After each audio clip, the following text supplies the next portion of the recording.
What is up, guys? We are here, finally doing this live stream. Finally, yeah.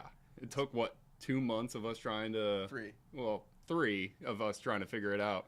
Had it all lined up and everything, and then you had to go and become a dad on us, so... Yeah, we literally had our first child show up 10 days early and ruined our plans.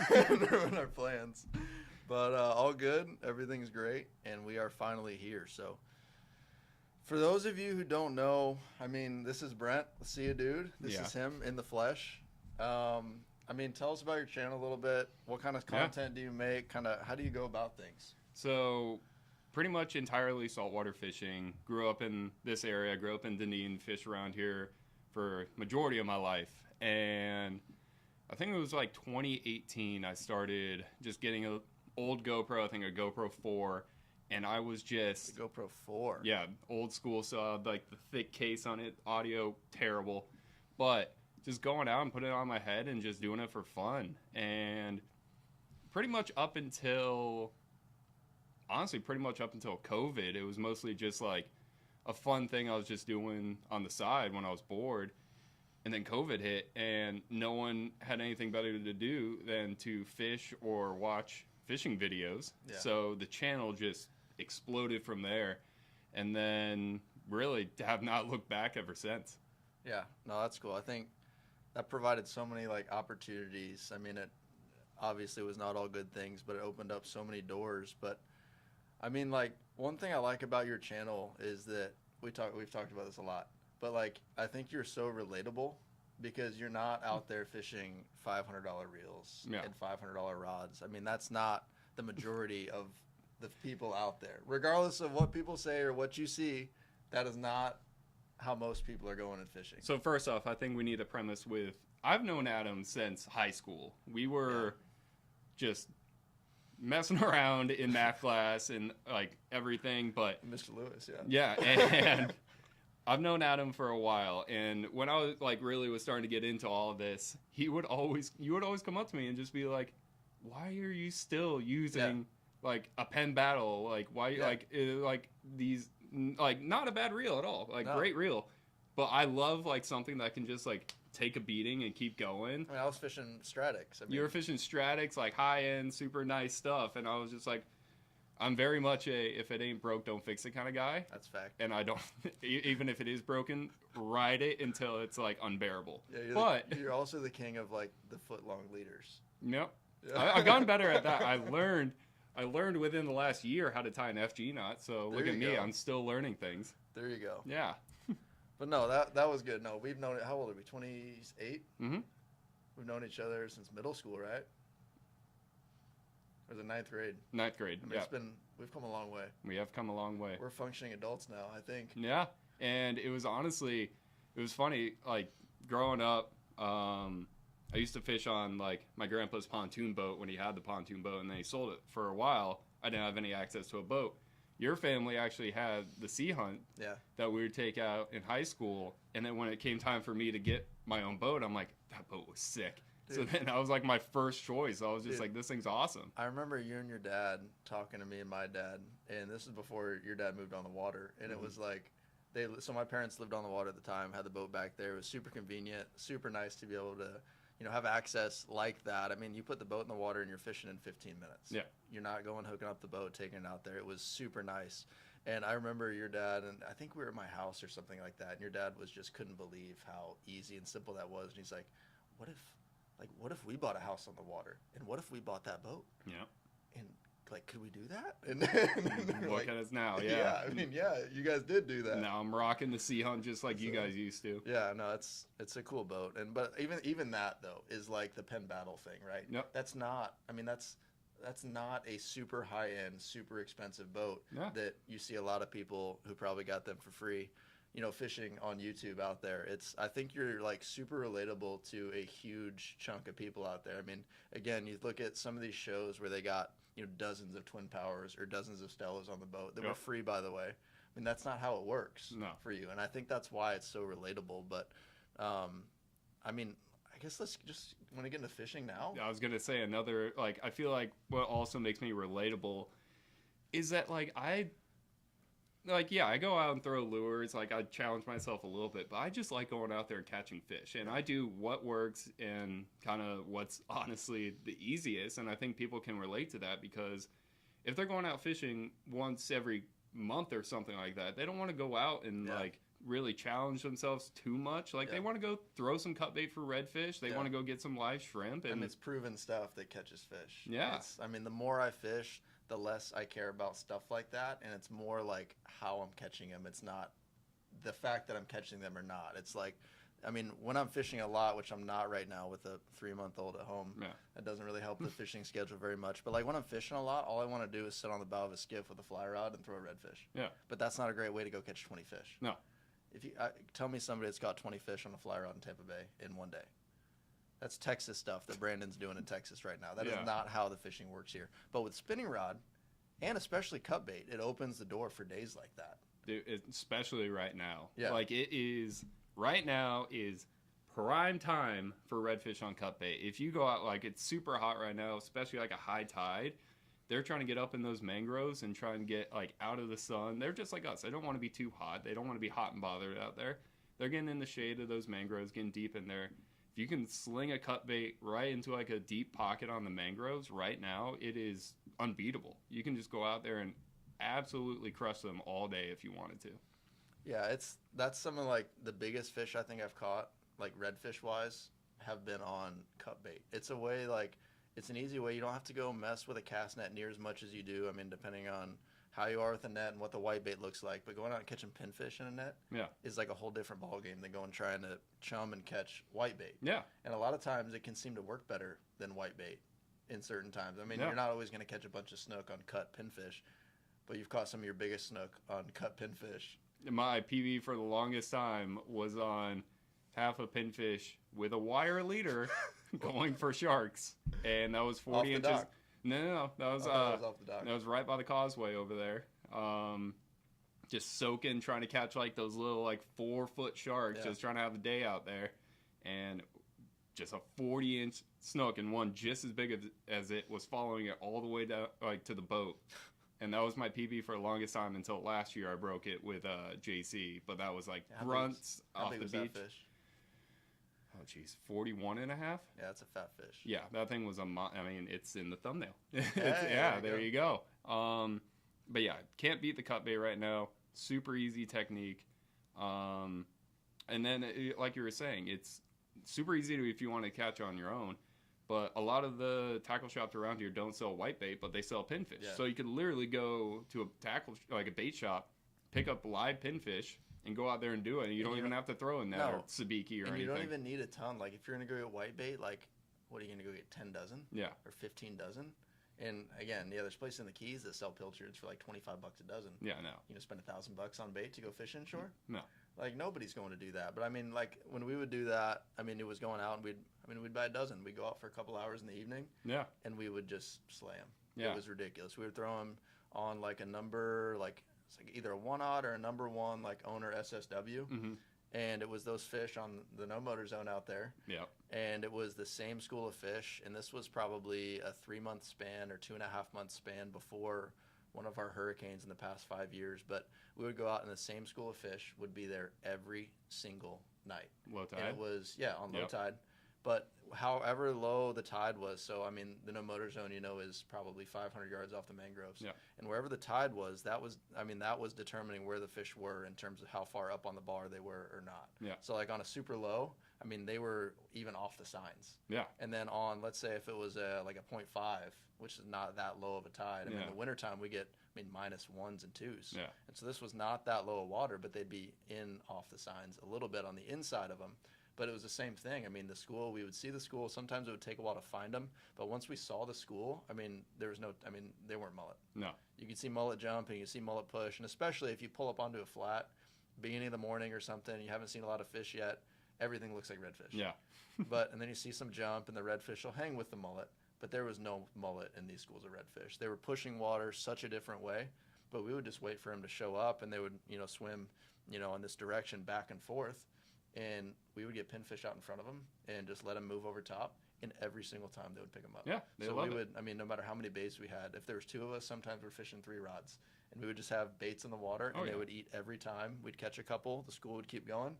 By the time we got our fish in and we got reset, the school was moving back. We'd put baits in front and do it again. Yeah. And so we had so many, evenings, again, for, 2 or 3 hours where we caught 15 fish. Yeah. Oh, easy. Like some of my best, like I have a couple videos there and it's just like, dude, we've gone out. If you get a low tide in the evening, you get cut bait out there. We'll set like 3-4 rods out. We've had double ups on overslot fish out there. I've also had probably the most frustrating morning of my entire life out there. I was throwing top water in the span of an hour, had 13 blow ups by big redfish. Didn't get a single one to the boat. That's talent. That it takes talent. That's catch and release right there. I didn't want to mess with them too much. We really appreciate you and your efforts to make sure that the fish are going to be here, for our generations to come. If you can tell them, SeeYaDude, 100 yards from the boat, do it. You don't need to hold them. Yeah. No. But what I love too, let's talk specifically. Okay. So I mentioned Hit me with it. the go-to of the hook was, and this is always a weird thing to me too, and for tarpon this comes up a lot, but the concept of matching the hook to the bait rather than the fish that you're fishing for, right? So if you're throwing, if we're fishing for tarpon off the beach, and let's say we're fly fishing, for instance, and you're throwing a fly, that's 5 inches long or whatever, you're not trying to throw a 5/0 hook in there because you might hook a 150-pound tarpon that might bend it out. Yeah. Because he's not going to eat it if that fly is sitting on a 5/0 hook that won't even give natural action to that fly. Yep. And I think the same thing goes for that. So you're always trying to match the hook size itself to the size of the bait. Yeah. And then you just gotta, you just gotta suck it up. If you're hooking huge fish on small baits and small hooks, it's kind of the nature of the game. Yeah. Because you're not going to get eats by throwing a bigger hook. But is there a specific piece of the pinfish you like to use, or how do you prepare the pinfish to be used as cut bait? So what I do, start with a head, put them out of their misery. And then cut the tail off. I don't like keeping the tail on. Okay. When you go to cast it kind of gets in the wind and kind of flails it out. And then depending on the size of the pinfish, either use just that section right there if it's a smaller pin, just head, tail. I also like cutting the spines off, so like the dorsal fin, the anal fin and stuff.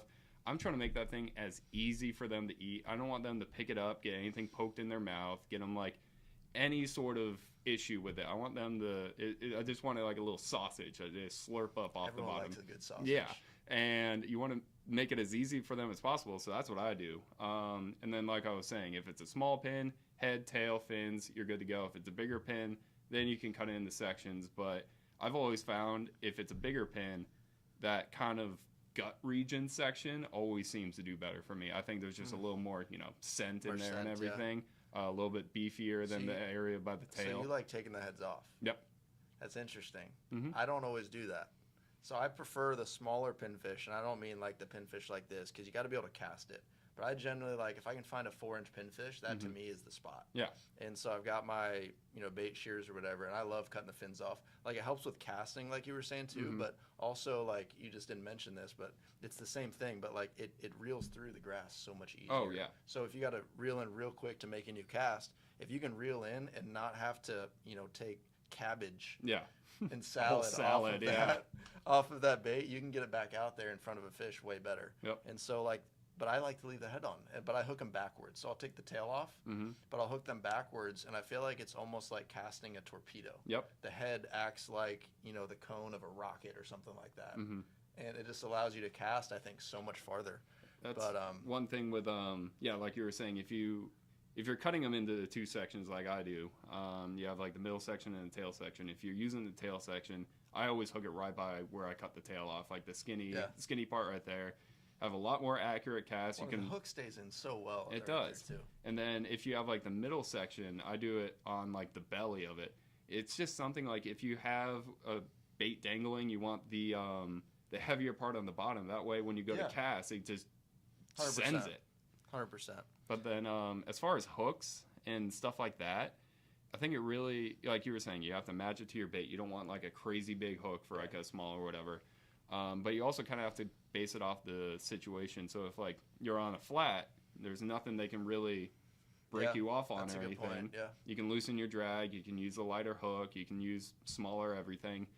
But if you're up by mangroves and you're tossing a cut bait 10 feet underneath like a mangrove branch and it's like up by the roots and everything, then I'll beef it up to like a 3 or a 4.0. Then I'll use like a 4K, because if I'm on a flat, dude, I'll just use like a 1.0 and like a 2500. Yeah, fine wire. Yeah, and just have fun with that. But it's like you said, match it to the bait, but also match it to your situation, and then that's also just comes with experience, and then like just going out and trying new things. Like if you go use a 1.0 by a mangrove and bend out your hook, then beef up your hook a little bit. Yeah, it's you just figure it out and you don't do it again. Yeah. No, I think you bring up a good point too that I hadn't thought about.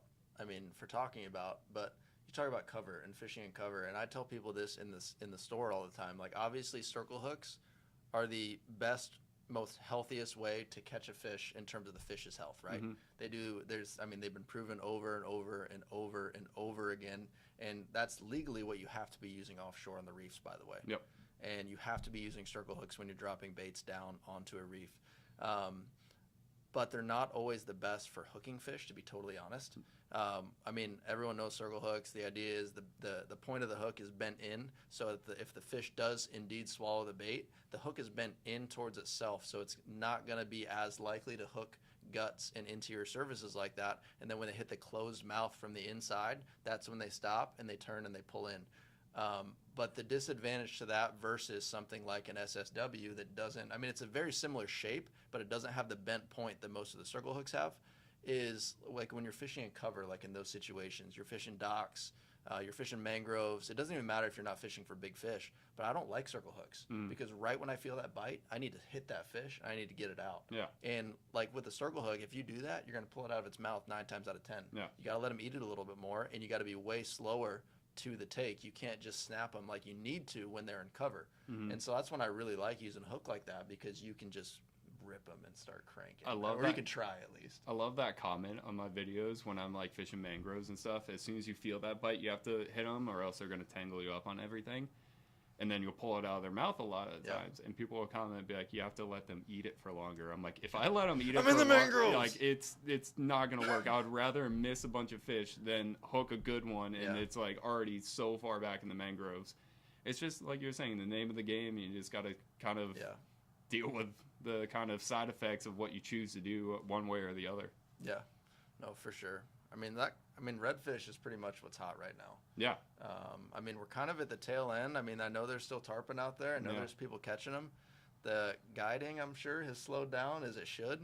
Nobody should be taking a whole bunch of money to fish for fish that aren't there, or paying a whole bunch of money to go fish for fish that aren't there. But I mean, from what I've heard, I know there's still some fish out there right now. But is that something you got to do this year a lot of, or is it? I went a little bit. So, like the prime time for like what I like to do, I like to go off the beach.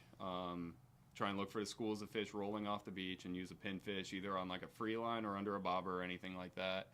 And my prime time is like June and early July. So like you were saying, we're on the tail end of that. Like if you go out there early in the morning, like sunrise, I'm sure you're still going to see some fish out there rolling. But if you could have gotten out there like in June, there was fish everywhere.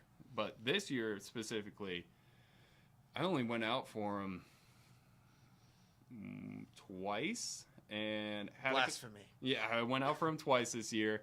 Come on. Hooked a couple, didn't get any to the boat. So it's not looking too good for a tarpon video this year. But in the past couple years, it's been lights out where you'll go out there, pinfish under a bobber. I like to throw one out under a bobber, put it in the rod holder. Because you never, you see the fish rolling, but there's always, there's going to be fish swimming around that you don't see. It's such a small percent that you see come up and roll. Yeah. I mean, you could see one roll, and it might be in a school of 200 fish. Yeah, and they could roll 5 feet from your boat, and you would have no idea. Yeah. So I always keep one bait out there, pinfish, as big of a pinfish as you can get, under a bobber. Typically in the area that I'm fishing, it's anywhere from 8 to 12 foot, so I like to get it about 5 feet down, just kind of middle of the column. But then I like to have a rod, like a pitch rod, like a free line, ready with a pinfish already hooked up, ready to go in the live well. Pitch. So if I see that school come up 20 yards from the boat coming at me or anything, I can grab that rod and make an accurate cast to where I know there's going to be fish. And we've gotten them anywhere from, we've gotten little 30 pounders out there, and then up to 150 out there. Yeah. But I've seen some fish out there that are they look like they're 7 foot long. There are some monsters. This is one of the differences between me and you. I know you had some work stuff that skewed this a little bit. Yeah. But when tarpon are here, nothing else is for me. Yeah. There's nothing else here for me. Yeah. It's not that I don't like other fish, because I love redfish. Yep. But we only get, a handful of months of tarpon a year. Mm-hmm. And so whenever they're here, that's all that's on my mind. Yeah. Every time I'm getting gear ready, every time I'm going out, every time I'm talking to somebody, unless someone asks a question about redfish in the shop. That's the rare occasion that I talk about a species other than tarpon, but that's all I want to do. Yeah. I want to take advantage of the little bit of time that we get with them. But you bring up a point about the different. Have you seen a big difference in the bite? Depending on where you're at in the season. Early season, better bite. Later season, better bite. Middle season. Well, I'd say middle season. It's just when you have the vast majority, and what I would classify as middle season is early June to pretty much the entire month of June. Yeah. June just seems like the hot time. And when we're talking about this, we're talking kind of the Clearwater area. Yeah. Obviously, when you're inside the bay, you're down by Beam Point and stuff like that. You guys have a little bit wider season. You guys are seeing a lot more numbers and stuff. But for us in this area, it really seems like June. You'll start seeing them in May. But June, I've had days where I'll go out from sunrise until 9 a.m. and I'll see 300, 400 fish roll. And you have no idea how many are and there's swimming nobody around. out there. There really isn't. There's you see another boat 300, 400 yards away, maybe. Dude, I love the inside joke, if you want to call it that. Nobody wants to be the first person to say they saw fish out there. No, you don't. And so realistically, I mean, you mentioned May. Mm-hmm. Is that really when they start showing up? It's so funny. You don't want to get people hyped. You You want to be the only guy out there. Yeah. And the reality is that, you're not going to be. Yeah. You're going to have tons of jet skiers and rental boats and pontoons out there to run everything over. Yep. But you want to be the only guy out there. And so it's so funny to me. But we definitely saw and were catching fish before then. Yeah. But it's so interesting, from my perspective generally the past handful of years, it's been more fly for tarpon than anything. Mm-hmm. But it's interesting, at the beginning of the season, we tend to see the bigger fish, but they're not always ready to eat. Yeah. And so it's kind of frustrating. I mean, you get hype because you've been waiting for tarpon since August. Yeah. Or July. Yeah. I mean, really in August, and you've been waiting, all through Christmas, all through spring. You feel that first bit of 85, 90-degree weather, but the water's still 70, and you're like, are the fish out there yet? You're just waiting. And my brother's the guy that will sit out there in February if the water kisses 70s. February. Because he'll sit, February, March. He'll sit out there, and if he sits out there for 7 or 8 hours and sees a couple fish, that's a win. Yeah. Even if he didn't get a shot. Yeah. He was out there, and he knows they're there, and he saw them. That's always those first couple trips of the year that you go out there. That's all you're really asking for. You really don't have the mindset of oh, we're going to go out there and crush it. We're man, I just hope we see some fish. Yeah. I hope one even like remotely looks at like And that's my an fly or my accomplishment. bait or anything. That's an accomplishment. Yeah, and like you were saying, it's early. Like it happens earlier. Like, you will see some schools start showing up a little bit earlier, but really June is the prime time for numbers. Yeah. Like you'll go out there, like I was saying, see hundreds of fish some mornings rolling all around the boat, and it's daisy chaining. Just got goosebumps. No, you're thinking about it. Oh, You're getting fired up. Oh yeah. Oh yeah. No, it's one of those things like you were saying. It's like you wait for it all year. And that's how I was. I was like, this year I'm going to crush it. But it was just like, it's such a short season. It is. And I got busy with like a bunch of stuff. And it was just like, by the time I blinked my eyes, I'm like, oh, well, the entire month of June's there gone. They go. And I was just like, well, all right. Well, I guess I didn't really have a shot this year. So I've heard a lot of people talk about like, you know, the pieces of the season, like in this area. And in your tarpon season, if you're not in this area, is going to be a little different than ours. I mean, they're migratory fish. They're covering, thousands of miles on their migration. So they're very different in those different areas of the migration. And then regionally, they're different to, that location as far as what they want to eat, how they act can be extremely different. But like, I've heard people talk about this because like, it's no secret. If you tarpon fished enough, if you talk to enough people about it, the middle end of the season is where they eat the best. Yeah. And so like, I've heard a lot of people, have you ever heard why people think that? Mm-mm. So I've heard think of salmon, right? One of the biggest migrations in the animal kingdom, right? Mm-hmm. Or one of the most notable, I guess you would call it. But I don't know how many species of salmon there are. Someone I'm sure is going to throw that in there and help me out. But the salmon are going up to spawn, right? They're not eating. Mm-mm. There's nothing they're thinking about except for spawning. We went up to Alaska 2 years ago and you literally snag the sockeyes, you snag them in the mouth. Yeah. Because they're not eating. They're open their mouth to breathe, and there's it sounds sketchy. It's not really fly fishing, but it's it's cool. If you haven't done it, it's super cool to do. But yeah, you're literally snagging the fish in the mouth with this specific rig. It's called flossing is what they call it. But nobody's snagging tarpon in the mouth anymore. They shut that down at Boca Grande, thank God.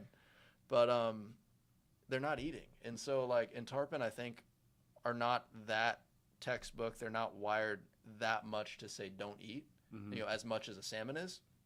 But I've heard people talk about, so they'll go offshore to spawn, right? Mm-hmm. And so Branson's parents were offshore I think it was a month ago or maybe 6 weeks ago. They were 20 miles out and jumped an 80-pounder. 20 miles out. They're in 50 feet of water. Yeah.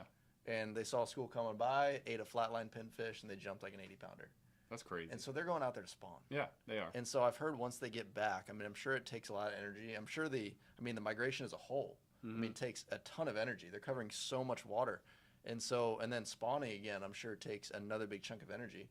And so they're coming in from offshore, from spawning, skinny. Yeah. They're ready. They need to eat. They need to fill themselves. So I've heard nothing with these fish is proven. We know so little about tarpon. It makes sense, though. But it does. They got one thing on their mind at the very beginning, and then once they go do it, then they're just all right. You even see that the way they're swimming the beach. Yeah. There's a big, if it's a big string of fish or even a small string of fish, the big fish are almost always in the front, and they're females. Mm-hmm. And so you might have a 150-pound female in the front with 10 50-pound males behind her chasing her. Yep. They're trying to get at her. Yeah. And that's what's going on. Yeah. And so, it's very interesting to see the mindset of those fish before, they go offshore to spawn, and then it seems like just a switch flicks off or something, and they come back in hungry, just ready to go. Yeah. And I doubt they all do it at the same time. There's no way to say, oh, that fish just spawned, this fish hasn't yet. I can tell just by looking at it. I can't. No. I don't know if there's a way to look at that.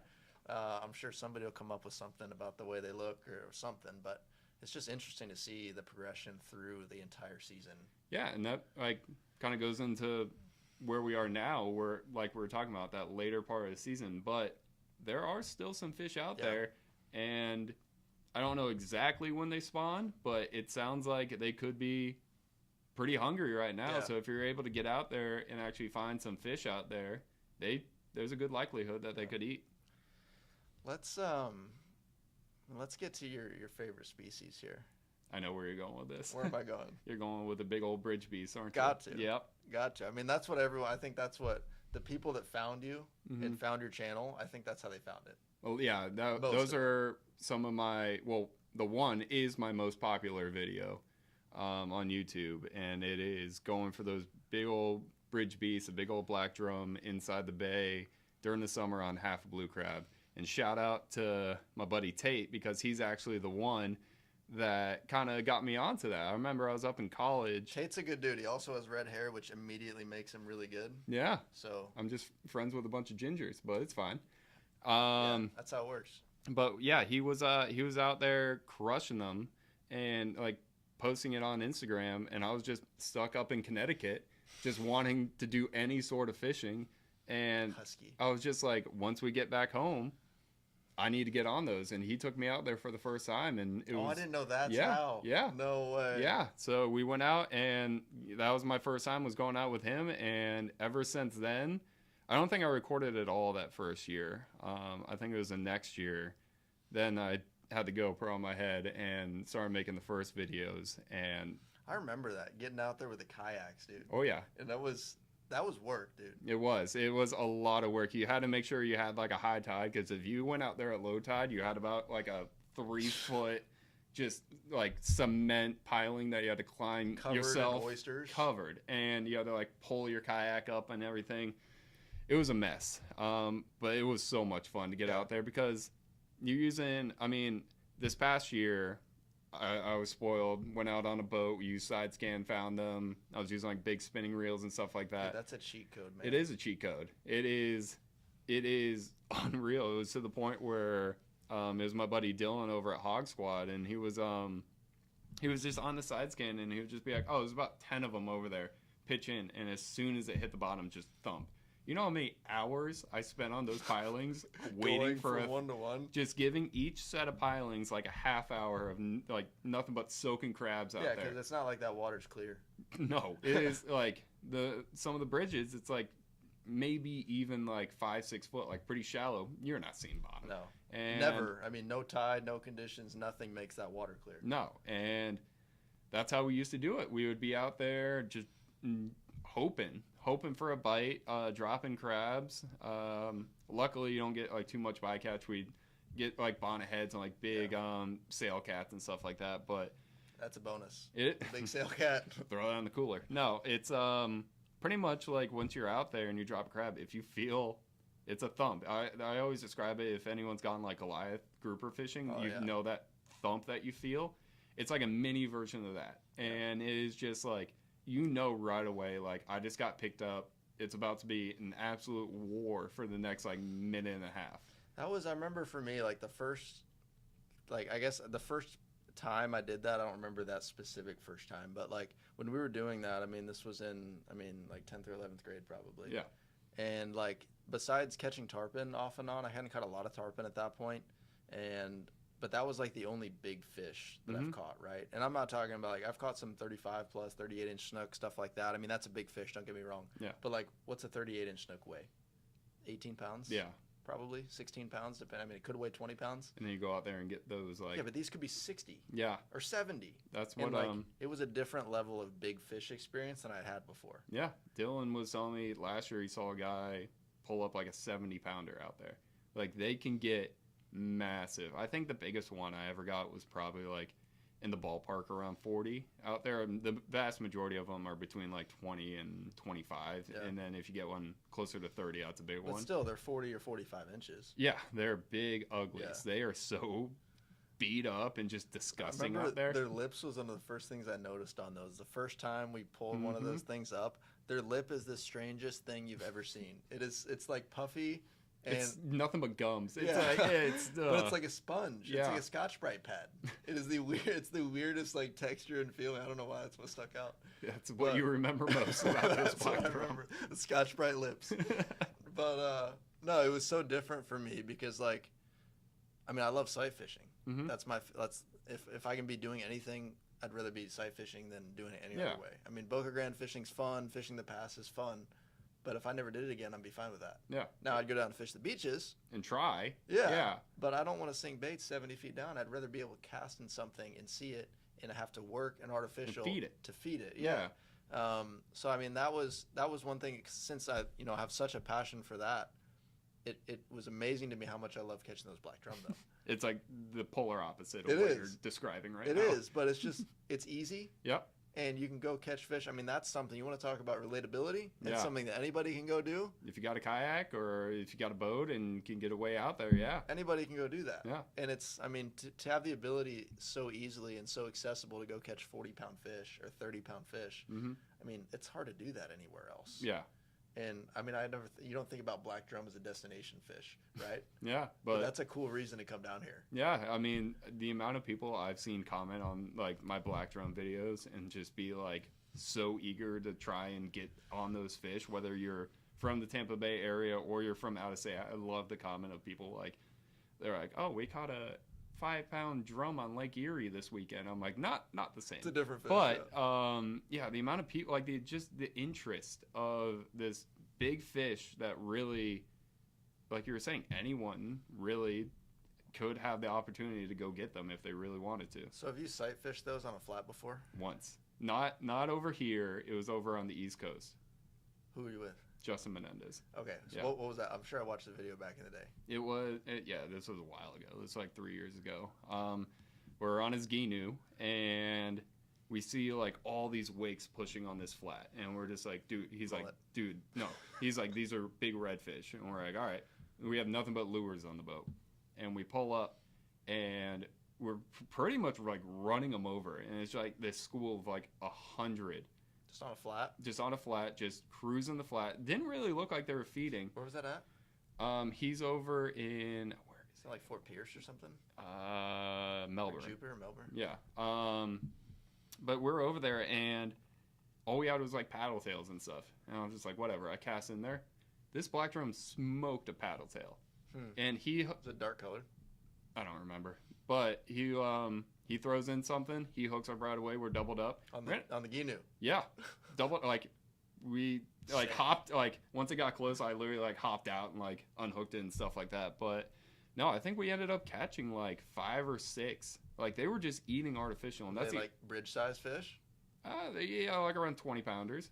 Yeah, that's big. And it was, like, I've never seen black drum so aggressively go after artificial lures like I did that time. And we were sight fishing them, like, completely. Like, see the wakes, the pushes and everything, cast in front, just, like, that mini thump. Like, or the, like, mini Goliath grouper thump. That's what I was getting at, like, with the artificials, because, like, I fished them on the flats here, like, at the no motor zones that we fish, and the redfish are way easier to catch, which is still not easy. But the redfish eat way better.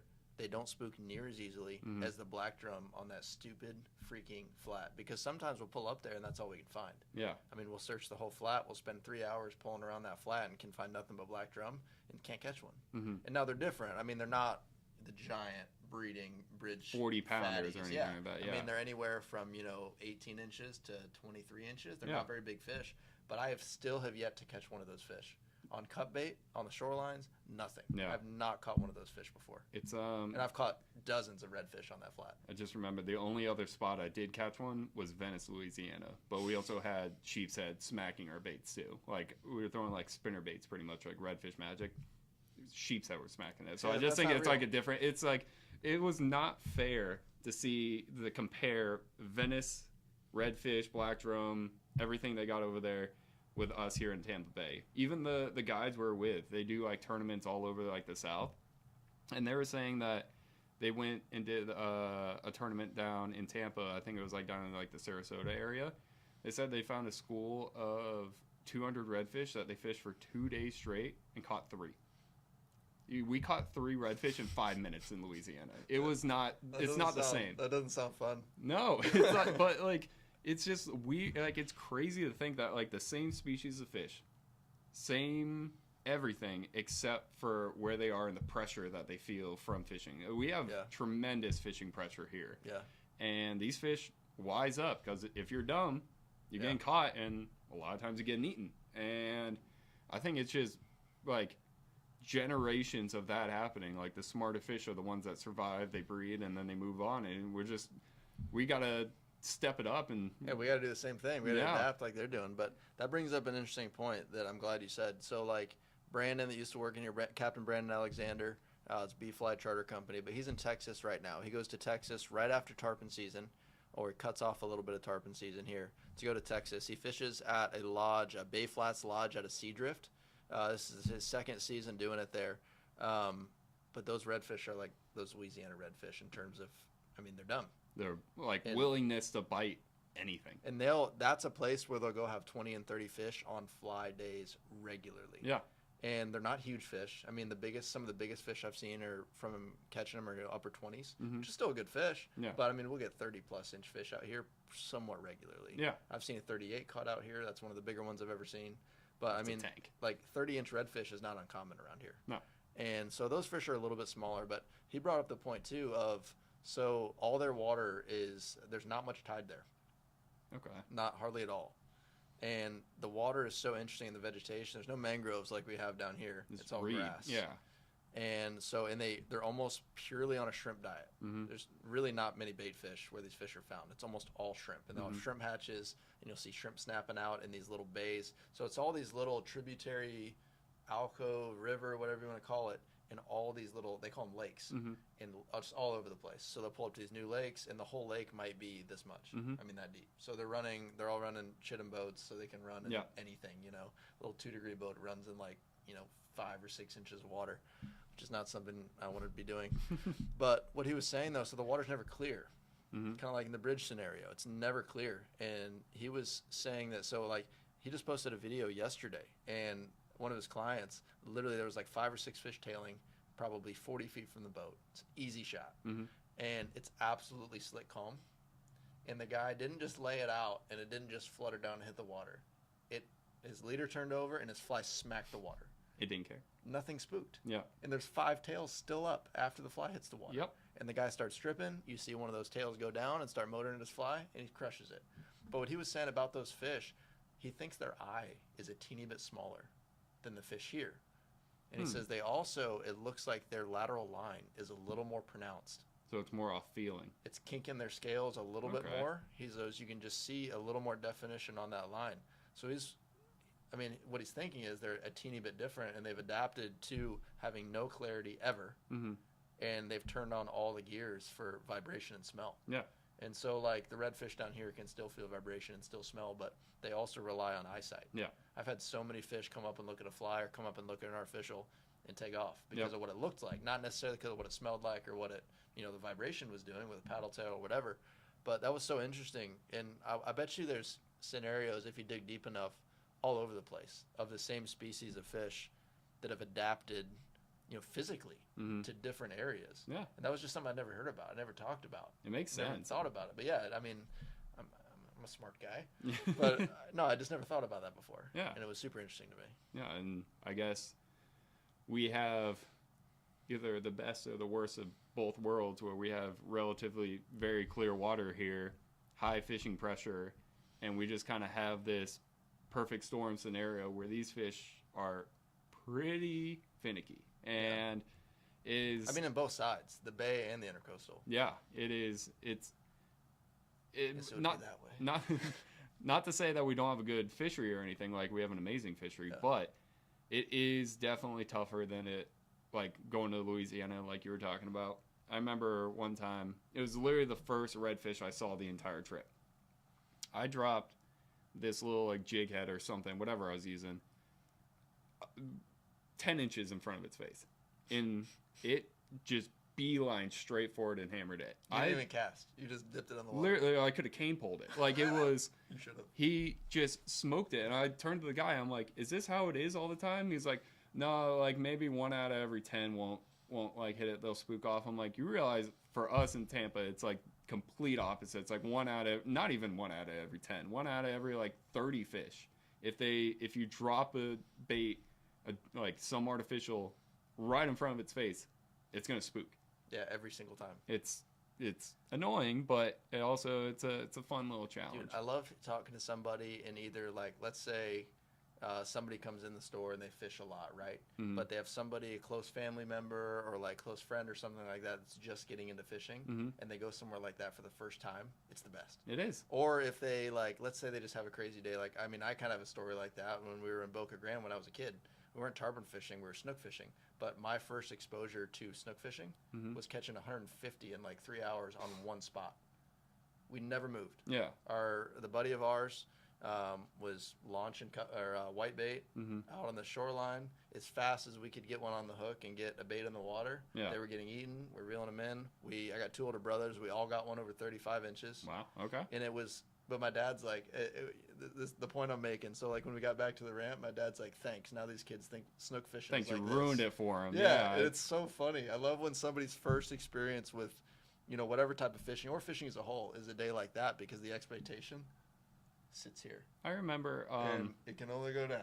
I was fishing with Thani, and his brother was the one that was working the camera on the boat, and Thani and I crushed it all day. And I turned to Toby and I was just like, do you want to get a rod? Like we've got enough. Like we've got enough footage. You want to grab a rod and make a cast? He's never caught a snook before in his entire life. Dang. I get the white bait out there on the bobber. I'm like, here's your rod. Put the camera down. And within the time it took me to go from the bow of the boat back to get my bait, his bobber had shot down. This thing is screaming drag around this spoil island. I literally had to go chase it around. Ended up being, I think, 37 inches. Shoo. And I'm like, well, there you go. That's I just ruined snook fishing for you. This is going to be your PB for maybe your life. But at least he knows. Yeah. And has the right, thought process and the right context of how big a 37-inch snook and how uncommon a 37-inch snook is here. Yeah. And I was just like, you're welcome, but also you're sorry. Like, I'm sorry. I'm sorry I did that to you. You're sorry. Yeah. No, that's situations like that are so funny, and especially with kids.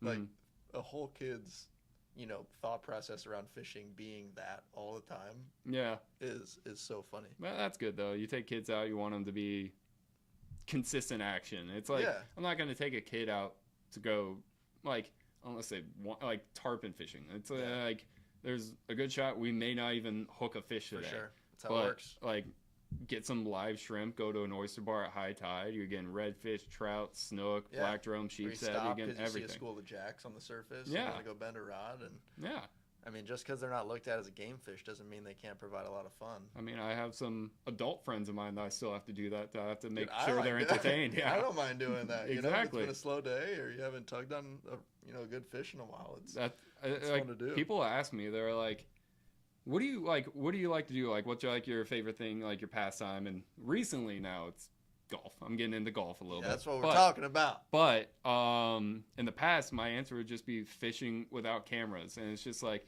because you got to, with the whole YouTube thing, you have to make sure you're, filming and, everything's right and batteries and, it is, something that's in your mind when you're out there. And to just, leave all the cameras at home, go out, not have to worry about, I could go out there and not catch anything, but the fact that all the cameras are home, I'm going to enjoy that day. But then those are also the days that you go out and you absolutely crush it. And you're like, man, I wish I had my camera. That would have been a sick video.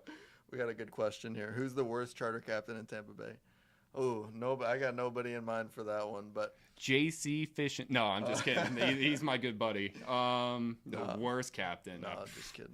We are doing, if you have any questions, fire them away in the chat. I mean, about anything fishing related, and we'll try to get those answered there at the end. We're going to do a little Q&A session. Yeah.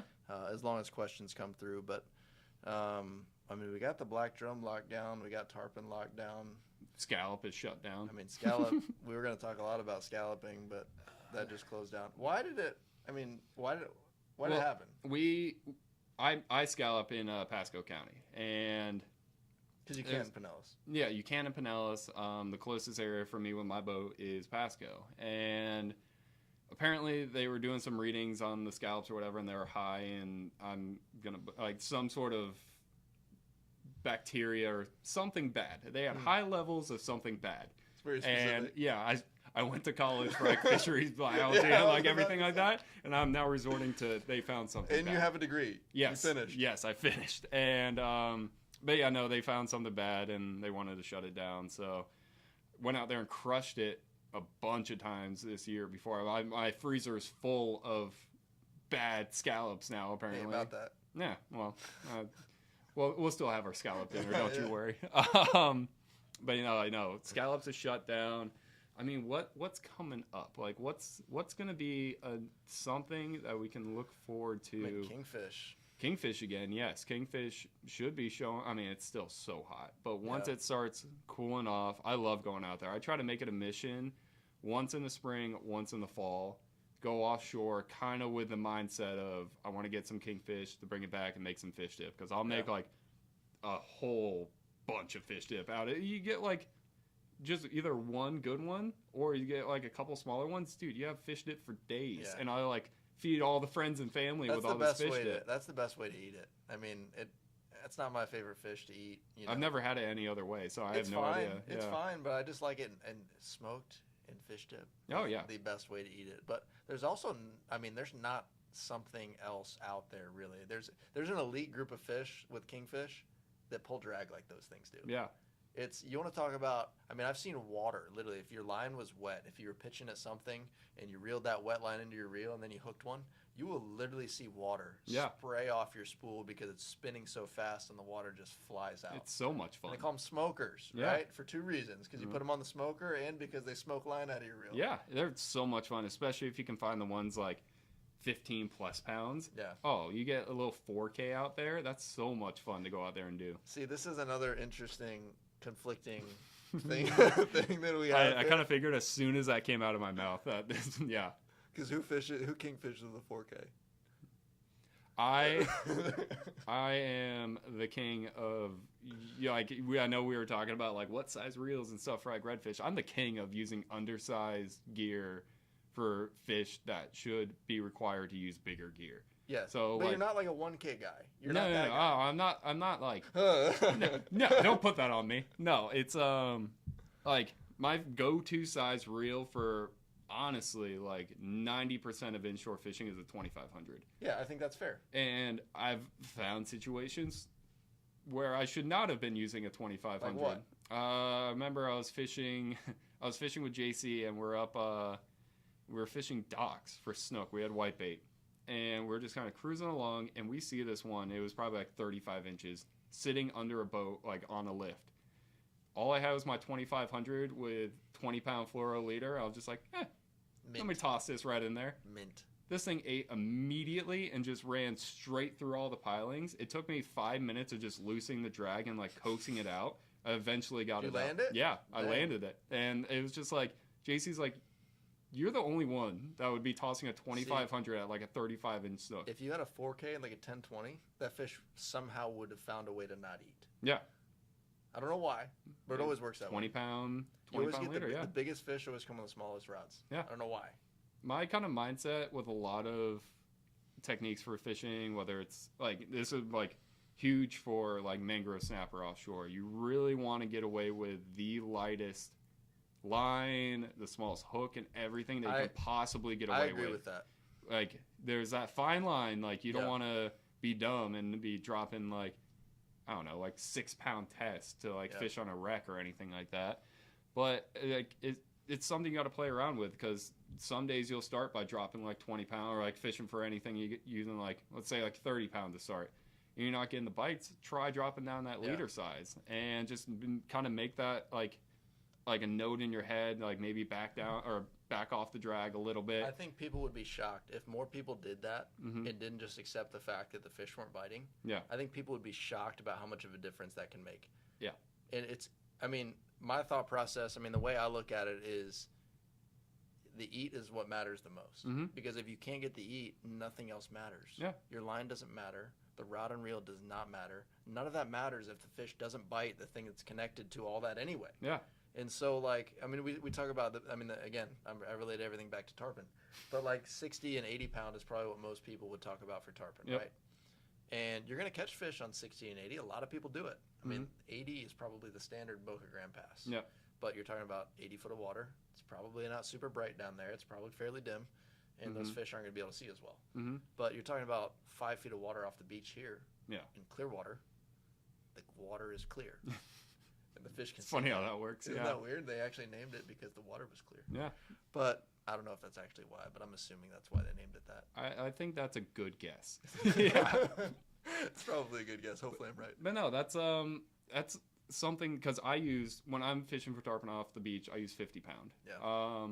But people will ask me like, oh, what rigs, what gear and whatever, and I tell them 50 pound. They're like, oh, like, why would you use 50-pound for like a fish that can get up to 150 pounds? Like, shouldn't you like match that to that? They relate the like size of your line to the size of the fish, and that is just not it. I kind of see why they're doing that, but that is wrong. Yeah, so like it's one of like it's all your drag, how you fight the fish, situations and stuff like that.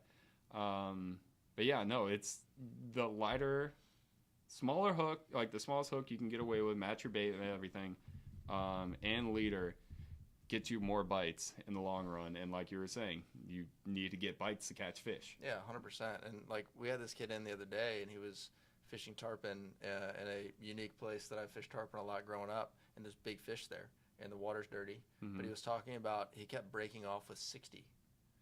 And I'm like, what knot are you tying? Yeah. He's like, it's not a bad knot. And I'm like, he gets defensive. I'm like, I'm trying to help you catch fish here, man. Like, what knot are you tying? He goes, the knot's not breaking. And I'm like, something, you got a cracked eyelet in your rod. Like, something's going on, because 80 or for 60, first off, probably doesn't break at 60 pounds. Yeah, no. Almost all lines break like 10 or 15% higher than they're actually rated for. Yeah. And so I think it just gives them some variance. If they have a little bit of variation in manufacturing, whatever, it's still breaking, whatever. Yeah. Whatever the reason is. But I'm like, you're not breaking 60 pound. I'm like, something else is happening. You've got a bad batch of hooks where the eyes are, it's not totally rounded. There's something that's breaking the line in there. There's something going on. And we talked a lot, and part of it we think was he was letting the fish eat it a little too long. And chafing it. And he was chafing it. I'm like, that's what they could be doing that. Yeah. But they're not breaking it because they're too strong and the line is too weak. Yeah. But like, I mean, I did a little video on this with, line and break strength, and because we get it all the time. People will come in, they'll buy a 2500 Stratic, and they'll be like, yeah, put me 20 or 30 pound line on that. Mm-hmm. And there's a fine line that we try and have between helping somebody out and being nice and them buying what they want to buy. You want to kind of guide them in the right direction. Yeah, but if somebody's not hearing it and they want 30 on their 2500, I'm going to put 30 yards. Yeah, on their have fun with 60 yards of this, yeah. And so there's a fine line we try and walk, but we want to help people. If people are taking what we hear and it's helping them be successful, chances are they're going to come back. Yeah. I don't want to sell somebody something once. Yeah. I want to sell somebody something hundreds of times. Yeah. And so that's how we want to do things, but I mean, I did this thing where I attached a rod and reel together. It was a bull bay and a Florida Fishing Product Salos, and I hooked it to a scale. And this was, I've done this before, so it wasn't as eye-opening. But if you've never done that at home and you have the ability to set up a scale on a heavy garage workbench something stable, I assume no responsibility if you do something bad and break something. But if you have the ability to attach a scale to something, anchor it down, and tie a line around it, tie a hook on, put the hook around it, whatever, it's super eye-opening. The first time we did this was with a 12-weight fly rod. And 12-weight, if you don't fly fish, is a tarpon setup. Yeah. It's an extra heavy action spinning rod or a double X spinning rod. It's a heavy rod that you can stick 150-pound fish with. And then so like what we did, and all the leaders are very fancy. We're not going to get into that. But I had a 12-pound class break strength. So the weakest part of that whole leader system between the rod and the fish was 12 pounds. Which sounds crazy, right? You can't catch tarpon. You can't catch 150-pound tarpon on 12-pound class. The record on 12-pound class is almost 200 pounds. Yeah. And that's IGFA stuff. You can look that up right now. Fact check me right now. And you can find this stuff out, but it's so eye-opening. So, like, we put it on a scale, and Alex is on one side of the shop on the scale, and I'm gritting my teeth, man. I'm, like, fighting to pull this rod and put bend in it. And he goes, how much do you think that is? And I'm like, 15 pounds. And it was like 7 pounds. It was unreal. And part of that's how you fight the fish and how you pull. If you high stick, you could break a 12-weight with 12-pound in a heartbeat. Oh, easy. If you're high sticking it. But if you're pulling back and using the butt section of the rod to pull on the fish, you get so much more power out of that. But still, I mean, in this video, it was a medium light rod, and I'll link the video in the description. But I think it was a medium light rod, and the most heat I was trying to break it. It was a bull bay. They have over-the-counter warranty. I'm like, this is the perfect brand to do this with. But I think I put 17 pounds on it, and was not able to break it. Yeah. But 17 pounds, you should watch that. It's bending in my hand, like through the split grip down to the butt. Yeah. The whole thing was doubled over. And so to think 18 pounds, 10-pound Power Pro breaks at 18 pounds. Yeah. Why are you putting 20 and 30 on your 2,500? It's that mindset. It's the whole, like, if I hook into a big fish, I don't want to break it off. But it's like you were saying, you're kind of like get baffled when you really kind of look at the numbers of some of these rods and reels that are coming out. especially the reels where it's like prices or no, like max drags and stuff like that, dude. Yeah. Like you can get like a 4K with like 40 pounds of drag on it now. That's a Tsunami. The Saltex has 50. Yeah, the 4K has 50. It's like what situations are you getting yourself into? Are you going to be out there going for like 35-inch gag grouper with a 4K? No, it's like you're doing something wrong. You're doing something. It's it's like. So one thing that's interesting. So our rep was in the other day just after ICAST going over a few things, and he was telling about Saltex 2. We're gonna get those in a couple weeks, and they bumped the drag down. Why? So because it's kind of stupid. It looks fake. It looks artificial. When it is literally 50 pounds. Yeah. But they bumped it down because it looks like they're talking about something that isn't really there, and they're lying about the products. I mean, if you're trying to buy like a reel to catch redfish on a flat, 50 pounds of drag is not what you're looking at. It's like it's you gotta kind of shape it to your clientele, I guess, and just like kind of figure out like, all right, we're coming out with like this 3,000 size reel. Probably don't need 40 pounds of drag on this. Even like 20. Like a lot of the reels, like the Stratix, 22 pounds. Like the Twin Power, I think is 20 or 22. Like, or at least for the 3K. I was just looking at this earlier. But even that, like, there's a lot of rods in the store that you would put on a 2500 or 3K, a medium or medium light or even medium heavy. And with 18 or 20 pounds, you're gonna break it. Yeah. And so it is interesting how it's going. But one thing I've like thought about with the more drag, so like Florida Fishing Products made me think about this. So like they're the Osprey CE Pro, their newest flagship reel, right? It's a Stratic killer is what they're trying to make it, and it's a phenomenal reel. But they're marketing it as a Stratic killer, right? It looks very similar, has very similar specs, a couple more bearings, has more drag. But what they did with the drag washers is they made them bigger in diameter. And so naturally you have more friction because it's a bigger surface area. Yeah. But one thing I thought about too, even if you don't use that full capacity, you have it, not necessarily that you need it, but you're not maxing out what's there. Yeah. To fish, you're only using 50% of it. So I think wearing on the drag discs is going to happen so much slower. Yeah, because you have that bigger surface area. Yeah, it makes sense. So it's going to make it last longer. Yeah. So I'm like, I've looked at it from that perspective more so than it's just locking it down and trying to get like trying to get that like 150-pound tarpon on the 3K like I would. But no, I'm still going to go out there and catch a kingfish on the 4Ks. Never said you can't. Yeah. Who am I to say you can't do that? Let them run, baby. But like, what's the ideals? Like, what are you, because you're not telling people to go do that. If someone asked you, let's say you get a comment, you're in here, you're getting here, you're grabbing something, someone's like, hey, what do I need to catch pinfish? What do I need to catch kingfish? I mean, you're not gonna push them into something that you like to have fun with, because the odds of you catching that 30-pounder on that 4K is pretty slim. Yeah, if you hook it. If you're really going for kingfish and you kind of have high hopes that you're gonna get into something like in the 20, 30 pounds or anything bigger, I'd say anything like at least a 5, going up to like a 6K on like a nice like medium to medium heavy rod, and then load that thing down with like 30 or 40 pound braid, probably 30, and just load that thing down and just let that thing run when it goes, because kingfish also have pretty soft mouths. Yeah. So a lot of times when you're going out using stinger rigs, using treble hooks and stuff like that, and if you hook a kingfish and you have too heavy of drag, could just easily rip it right out of its mouth. So that's why a lot of these times, like, you'll see kingfishing videos and stuff, like, these fish are just peeling drag. And it's just, you got to have relatively lighter drag for, like, the size of the fish that you're going for. So then, to combat that, you need more line. You need more line capacity. That's kind of where the bigger reel comes in, and going with a kind of lighter line and just kind of be able to play them out there. I like that relationship because the bigger reel, I'm sorry, I'm still, my voice is still changing, but you're going to the bigger reel for line capacity, not the bigger drag. No, yeah. That's it's, if you want a kingfish setup, that's kind of the mindset that I would have. Yeah. Well, and I like too, like, rod length, I think, plays a big role. And like 6K minimum, like if you're wanting a kingfish setup, I would say 6K minimum, because you're going to want 30 pound on it, right? Yeah.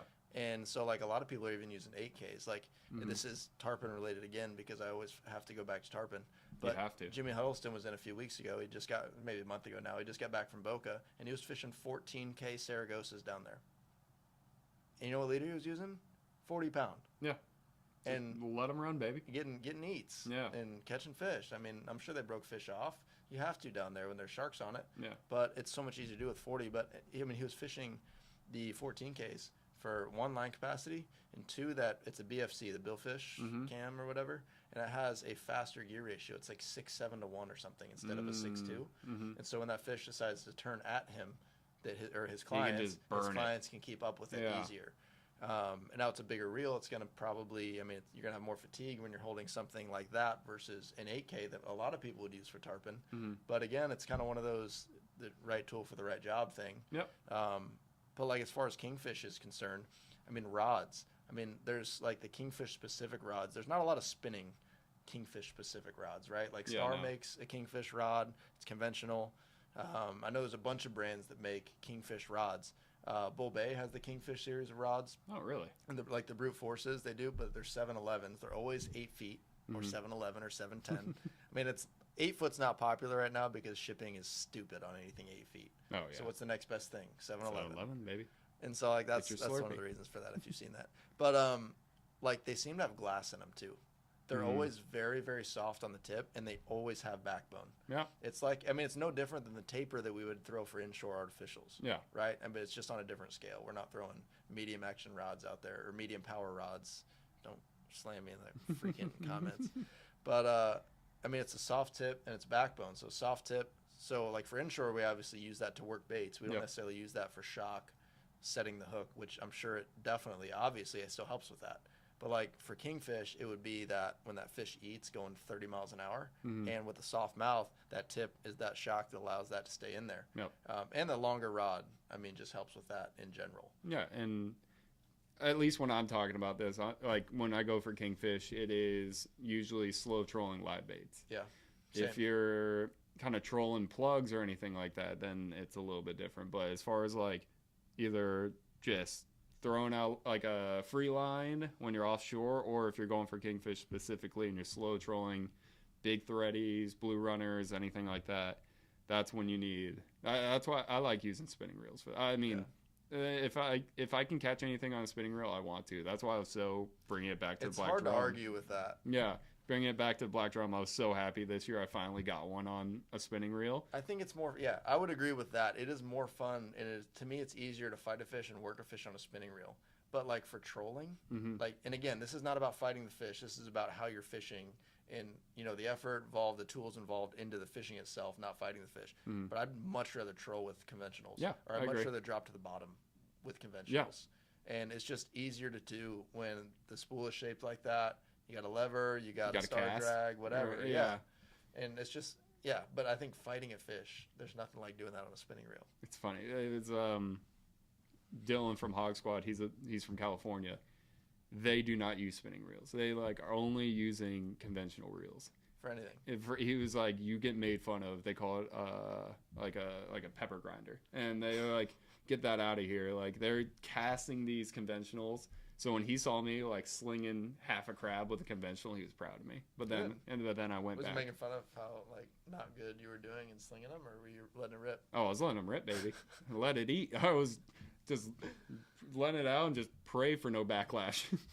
Yeah, that doesn't always work. No. For backlashes. No, especially with braid, it's not got fun. Those truths still singing? Still got them truths, baby. That's the truth. Those things are. Gosh, how... That's Siegler now, by the way.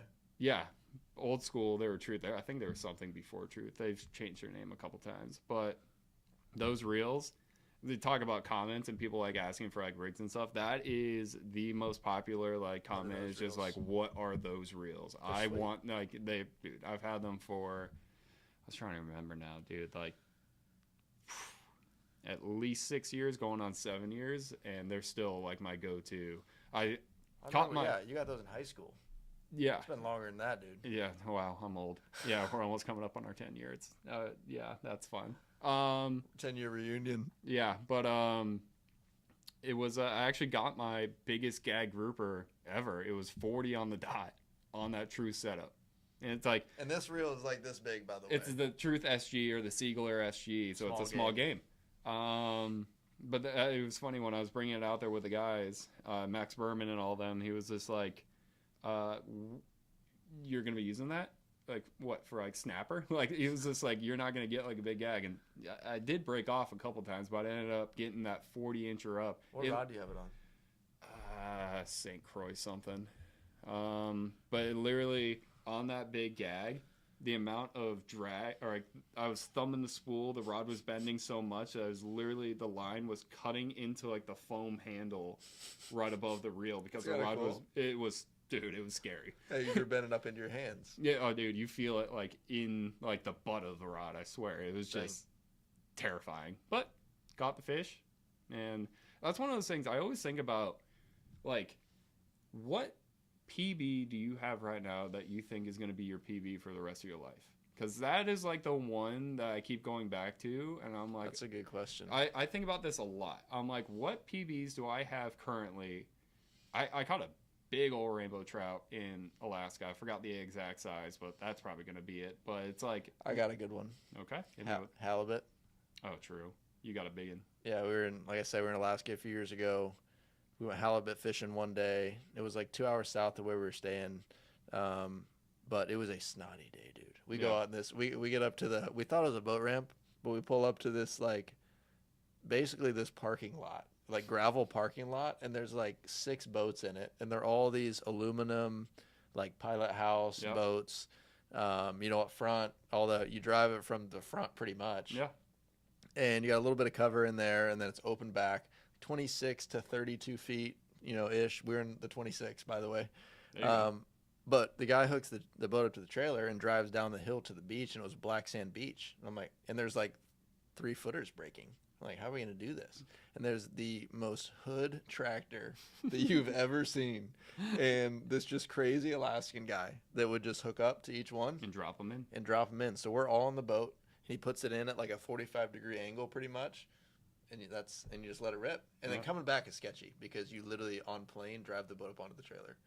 Terrifying. But the halibut, so we go out, and it was like a 25-mile run through like 5-footers, dude. Wow. They were breaking over the top of the boat and soaking the poor kid in the back that was rigging baits. Like the top of like the front shield and everything on the boat? Yeah, I mean, it was like an enclosed cockpit that I'm standing because our other guys are sitting taking up the spots, and I'm the youngest, so they got...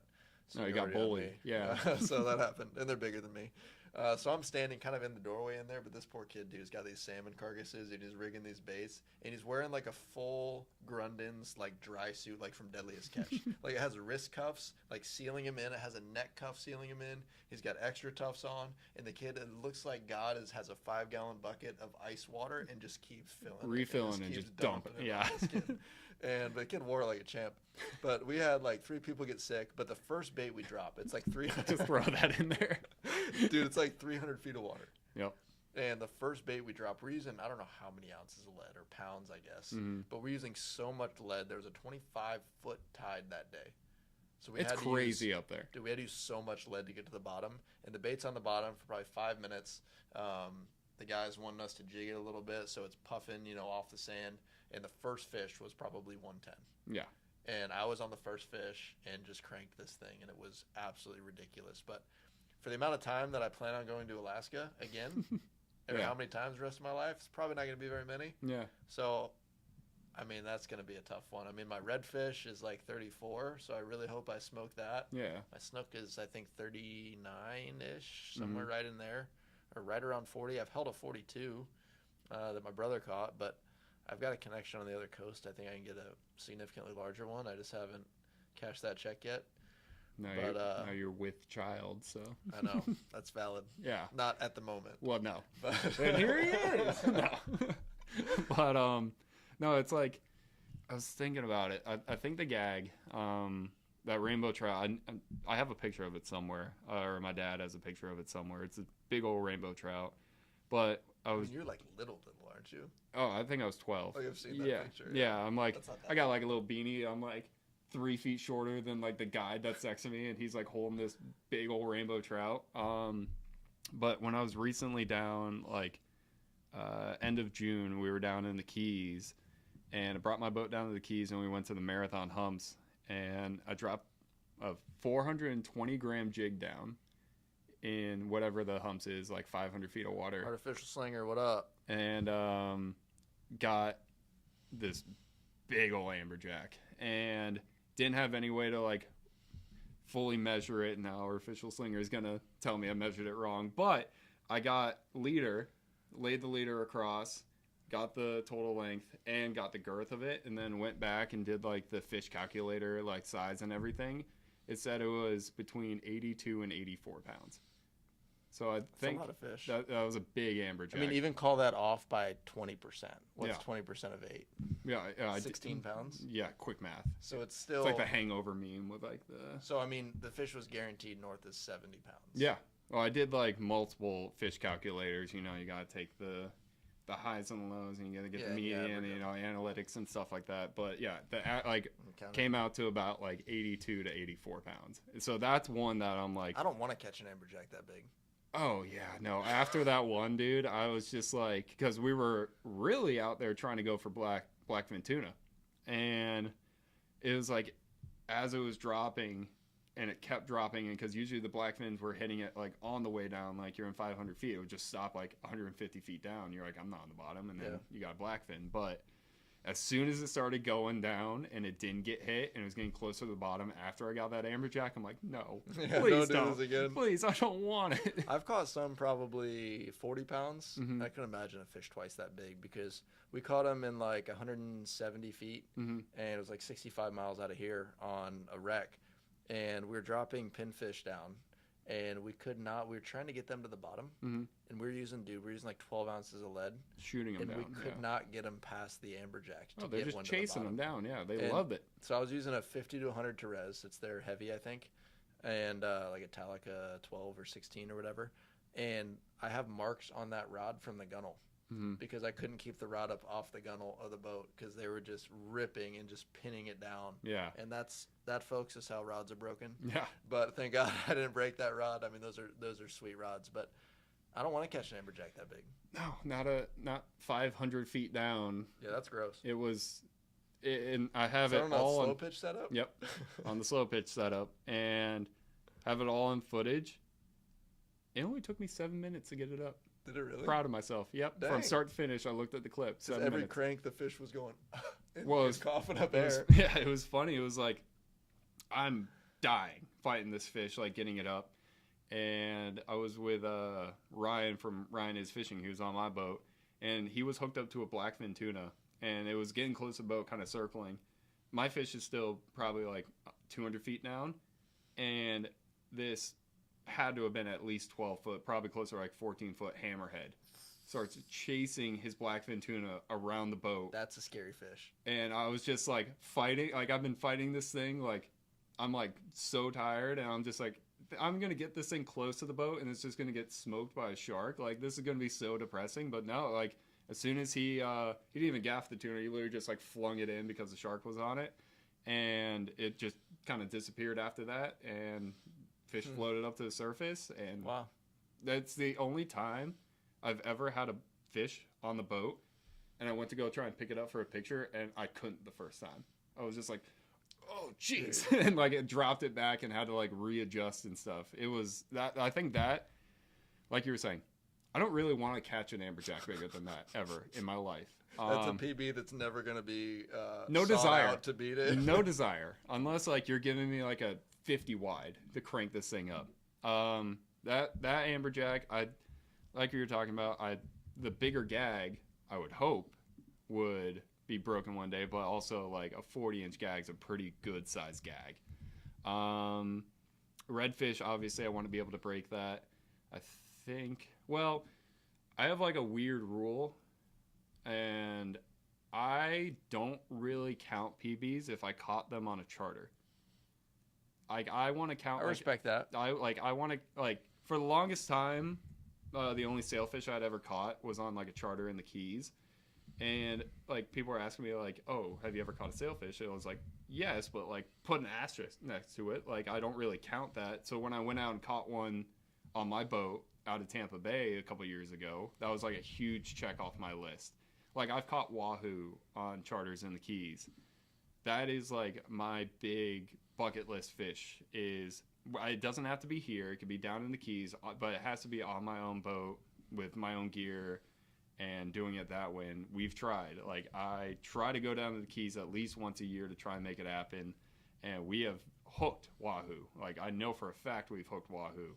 And either I've literally had it cut through cable, or just like it, like you have like a wahoo lure, cable, wire, whatever you're running, they hit like the feathers on top that you're going for mahi, and you're just like, well, you clearly know it's not mahi, and then they cut through it. So that's my big thing. There's a quick question. Best 2-piece travel rod for inshore fishing, 7 to 7.6 under 250. So like most of the travel rods are way more than 2 pieces. And I've never seen a 2-piece rod that was good, to be honest. Mm-hmm. I mean, have you? I had like an old school like ugly stick that. Yeah, the garbage. Yeah, that was like my college rod that I like threw in my dorm room and had like a crappy little reel on it. Yeah, I don't think I own any like specific travel rods. So we've got a few. So like we've got these Fenwick Elite travel rods that are super, super nice, but this is like a 3 or 4 piece rod. But they're 169, $170. That's a really, really good option. Shimano makes their Zodius travel rod if you want something a little higher end, and that thing's phenomenal. But also Bull Bay has their Banshee they do in a travel rod, and they have their Sniper, and they're killer. They come with, it's like a fly rod tube that they come with for traveling and keeping them safe. But either one of those would be, I mean, super great options. If it was me, I mean, really that Sniper Banshee would be one of the ones I'd probably go with because I fish a lot of Bull Bay anyway. But you can't go wrong really with any one of those. But like speaking of wahoo, this made me think of something. So why? Yeah, just fully like that was such a quick transition. Well, it was just a Speaking of wahoo, it's a question that popped in, and we're bringing it back.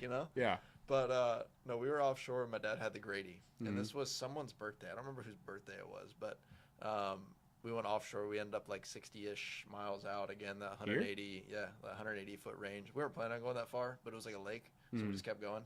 But I don't know how far we were out. We were seeing some flying fish, and I want to say we were in the 30 to 40 range. We were fairly far out there at that point.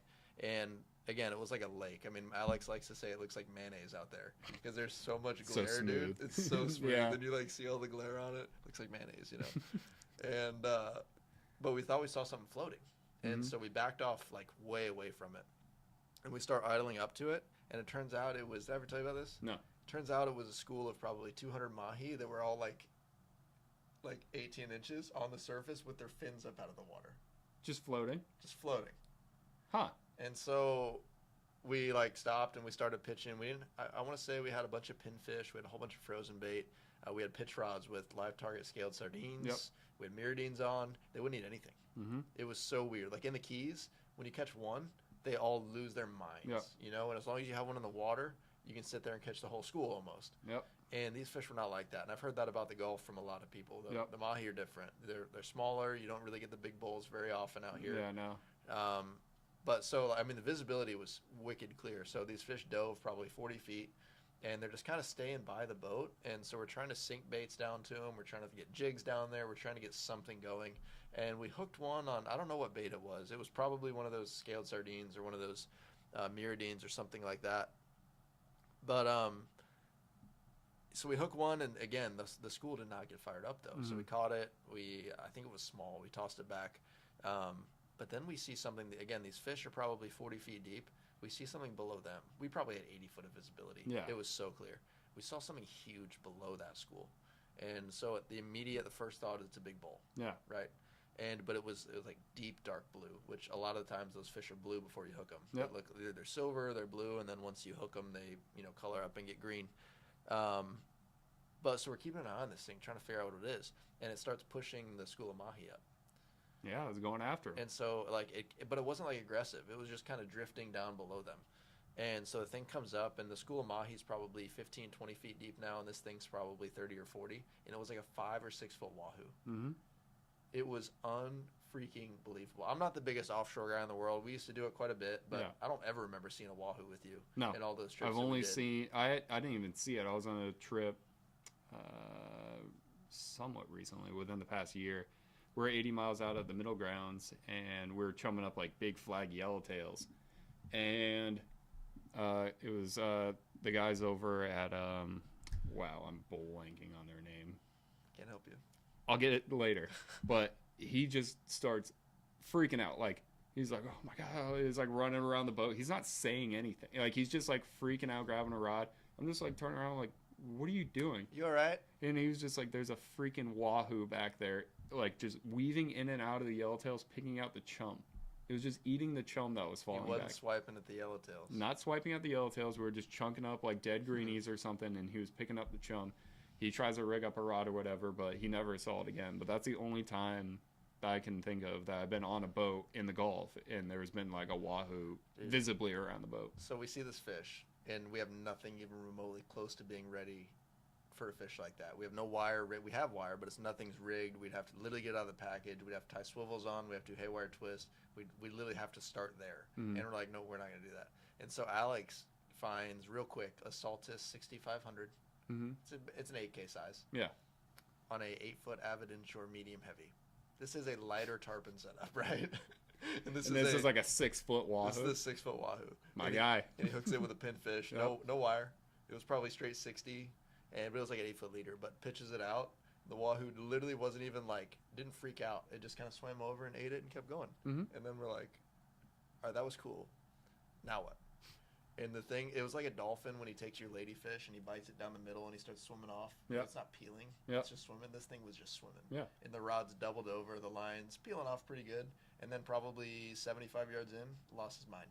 Yep. And absolutely took everything we had on that setup. Yep. And was gone. Never saw it again. Yep. That's what I've heard. Those big ones, they just freaking dump, especially if you're trolling. Like, yeah. If you're going in one direction, that thing eats. You're still moving in that direction, and the fish decides to go in the other direction. You need to make sure you have a big enough reel with a lot of line, or else you're just gonna get spooled within a minute. Well, it's like you see those, like the high-speed trolling setups. I mean, they're literally trolling at like 18 knots, I think. Yeah.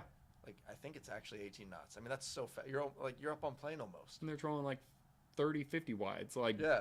These They're huge. massive conventional reels. Well, and the rods look like, I mean, short little meat sticks, but you got to Yeah. think how much a trolling plug. It took me a while to figure out. I'm no expert. I've literally never high speed trolled for wahoo, Mhm. so take that with a grain of salt. But the rods look so short and so strong. But when you see the big lips on the plugs, or you see the amount of torque. the Nomad Bonitas. I mean, how heavy they are and how big and how much they bend the rod when you're doing 18 knots. Yeah. And then add in a 70-pound wahoo at the same time, Running while the other that's way. going. Yeah. And It's the tackle is insane for those fish. yeah. And then you just kind of sit on the gunnel and just kind of crank away. Wicked tuna. It in. Don't get off plane or don't slow down too much. You want to make sure you still keep a little, because like kingfish, I heard they got really soft mouths too. Yeah. So you don't want to rip it out. You want to make sure the boat's kind of moving in gear while you're reeling the fish in, because if you stop, give it any slack, you could lose it in a heartbeat. Well, it's like my problem last summer in the Keys. Like when we were trolling and we hooked a handful of fish and they kept coming off. Yeah. And then Tate checks the one of the rods that I had set and then chewed me out because the drag was so loose. I'm like, buddy, we got to keep these fish on. He locks the drag down, and what do we do on the next 5 fish? They all stayed hooked. Yep. And I'm like, oh, You can't give them too much slack.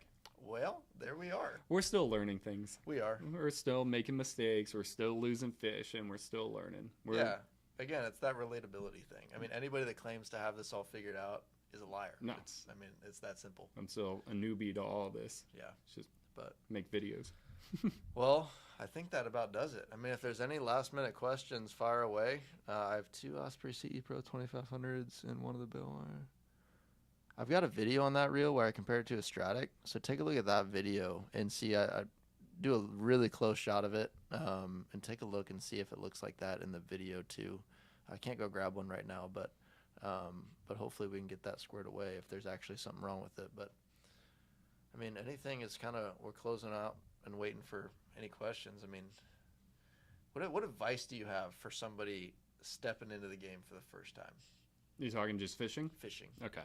Fishing 101. Like, it doesn't even matter what they're doing.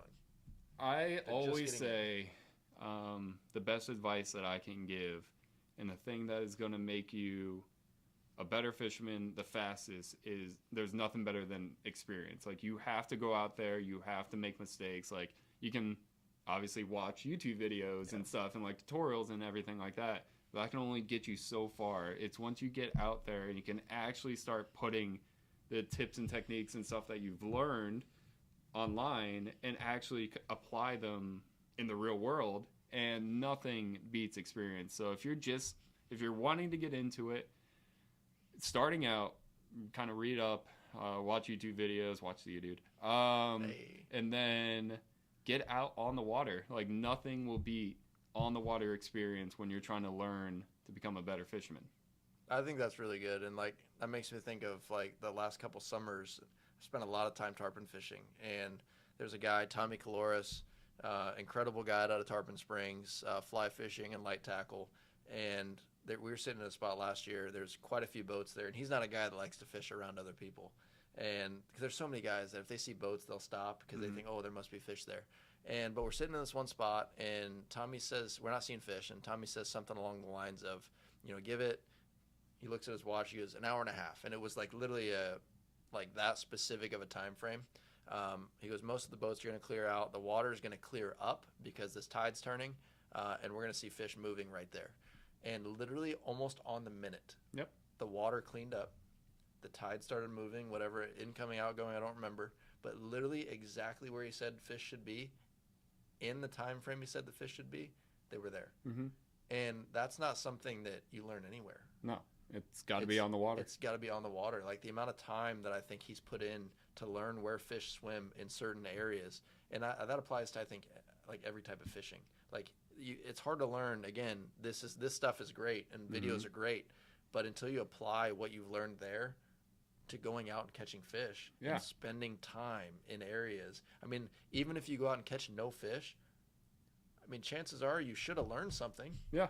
You saw wildlife in that area. You saw bait fish of some kind that you need to imitate or even catch and use. Mm-hmm. You saw tidal change. You saw fish in one spot. And you didn't see them in another spot.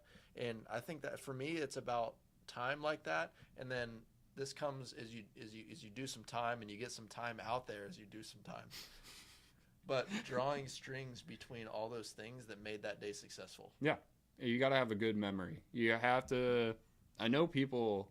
I heard of people. I don't personally know people, but I've heard of people that will like go out and literally like, if they caught a fish, they'll like write down the tide, the time, the bait, everything like that. And it's like you either got to have a good memory, remember kind of the situation, the like weather, moon, tides. There's so many different factors. Your bait. Like I could make a whole list of things, but what shirt you were wearing? What shirt you were wearing? Were you sunburned or not sunburned? Yeah, it's like you just need to be able to start connecting these dots, whether like something works or something doesn't work. Be able to like remember, and that all comes from on the water. That's something you cannot learn by watching YouTube videos. Yeah, for sure. All right, one last question here. How do you guys feel about the bull bait sniper versus the Banshee? Do you have both of those? Or have you fished both of them? I have fished both of them. I'm trying to remember if I still.